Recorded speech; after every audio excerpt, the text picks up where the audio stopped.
এক কাক একদিন রাজবাড়ির বাগানে ঢুকে পড়ল।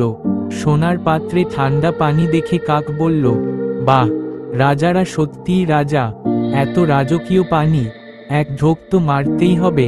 পানির পাশেই রাখা ঘিয়ের হাঁড়ি দেখে কাকের চোখ বড় হয়ে গেল।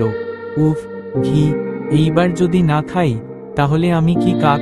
কাক গলা বাড়িয়ে ঠোকর মারতে গেল আর মুখ ঢুকিয়ে ফেলল হাঁড়ির ভেতরে।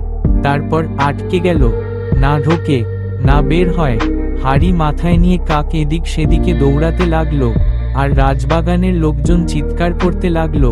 সেনাপতি ছুটে এসে বলল, আরে, রাজবাড়িতে চোর, তাও আবার কাকের ছদ্মবেশে। সবাই ভয় পেয়ে গেল, কিন্তু রাজা হেসে উঠে বললেন, চোর না, এটা আমাদের নতুন খাবার পরীক্ষক কাক। এখন থেকে এই কাক দিয়েই খাবারে বিষ আছে কিনা পরীক্ষা করাবো।